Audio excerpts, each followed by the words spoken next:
Welcome back to the Deep Dive.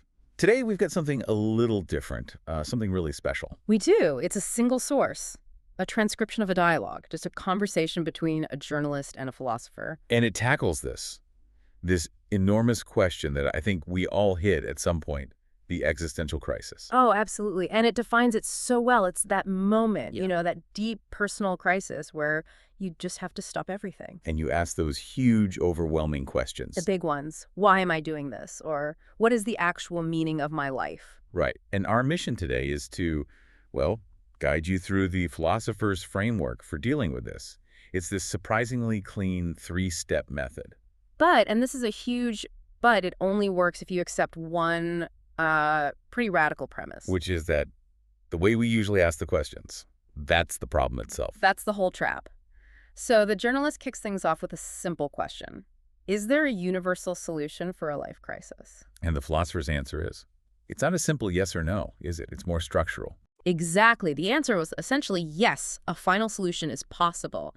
But you can't get there if you engage in what they called recursive questioning. Recursive. I love that word choice. It sounds almost mathematical or like computer code, not something you'd apply to existential dread. It's the perfect term for it, though. Just what do they mean by it? They meant that the typical crisis questions we ask ourselves are, well, they're self-generating. They're a loop. A trap. A trap, because any answer you come up with isn't a final solution. It just becomes the premise for the next set of questions.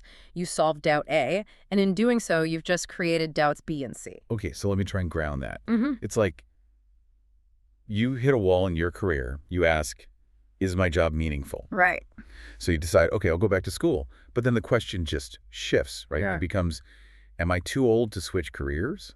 Mm-hmm. Or did I waste the last 10 years? Precisely. It just keeps looping. You've treated the symptom, the job you don't like, but the underlying machine that produces the doubt is still running. And that's why any of these conventional solutions are what the philosopher calls patches. Just patches. Which feels like a pretty sharp critique of, the whole self-help world.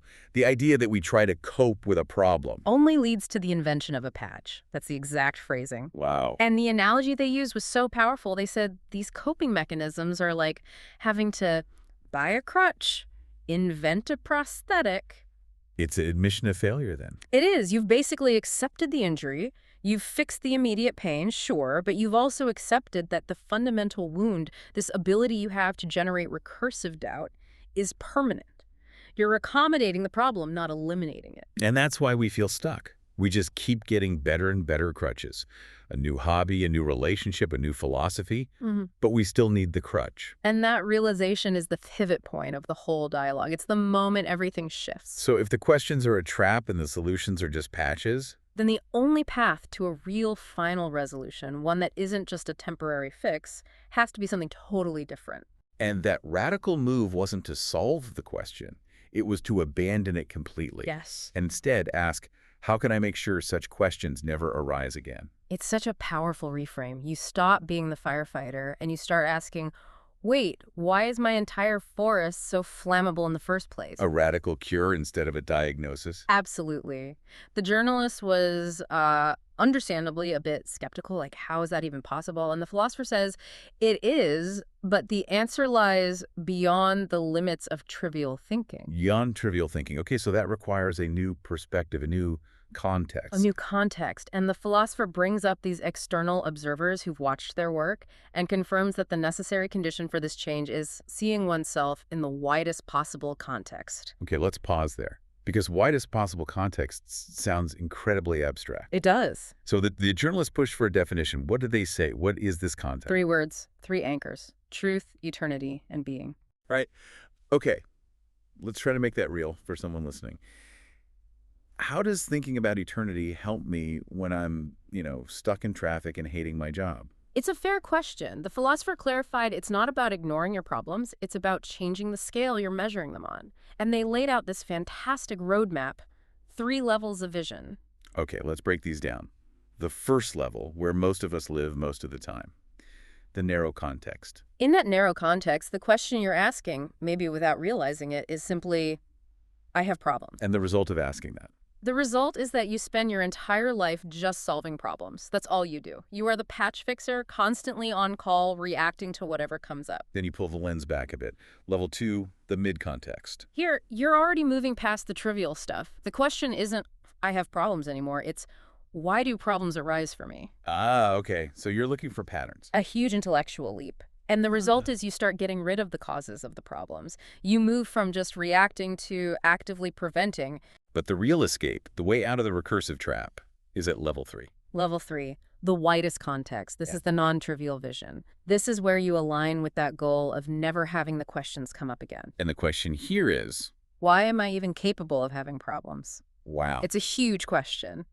But if you can view yourself against that backdrop of truth, eternity, and being, your personal crisis, it just shrinks. The action you take then is to get rid of the very source inside you that can even perceive something as a problem. You're not just targeting the triggers anymore. No, or the symptoms. You're targeting the very mechanism of suffering itself. That seems almost superhuman. How do you actually do that? How do you get rid of the capability of having problems? It sounds like rewriting your own operating system, doesn't it? Exactly. Well, a philosopher gave a very specific, practical instruction for how to start this shift. They said, think, although no reflect. Think, although no reflect.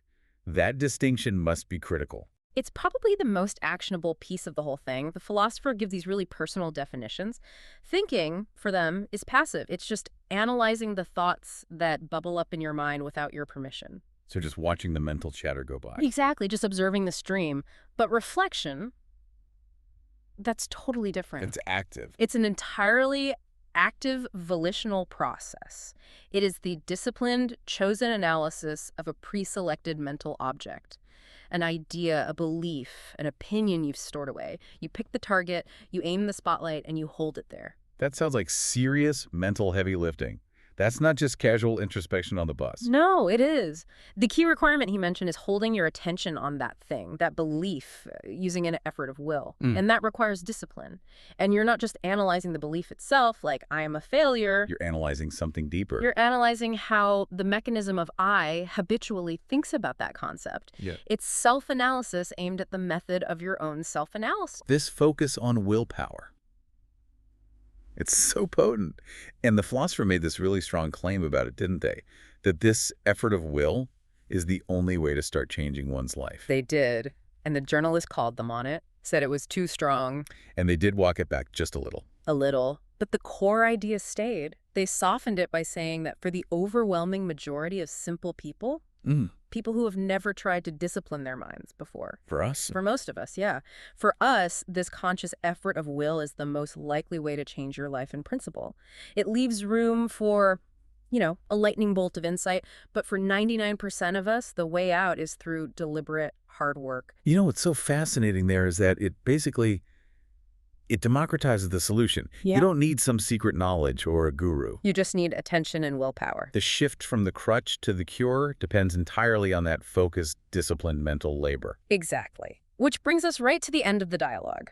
The journalist asks for the final takeaway, the bottom line for someone who's struggling right now. And what was the verdict? It was delivered without any hesitation. The possibility of changing anything in one's life depends only on the living person's intervention. Intervention, meaning that active, willed reflection we were just talking about. That's the one. The philosopher ends by saying that if that active intervention, that effort to switch your context from narrow to widest, if that's absent, Then what? then it will be just a lottery. Wow. So you're either lucky or you're stuck in the loop. It completely takes fate or luck out of the equation for personal change. It puts the power and the responsibility squarely back on you. So what does this all mean for you listening right now? If changing anything depends only on your active intervention, and that intervention means using your willpower to examine a specific belief you hold about yourself, what's the first one you're going to pick? What's that foundational idea you're going to pull out of the passive stream and really put under the microscope of reflection? Because that choice, that single act of disciplined intervention, that's the dividing line. That's the moment you stop buying the crutch and start healing the source. A really profound challenge. Thank you for joining us for this deep dive. If this conversation sparked something for you, remember you can listen to this again wherever you get your content. And be sure to check out our channel page to explore more and continue your journey. We'll see you next time.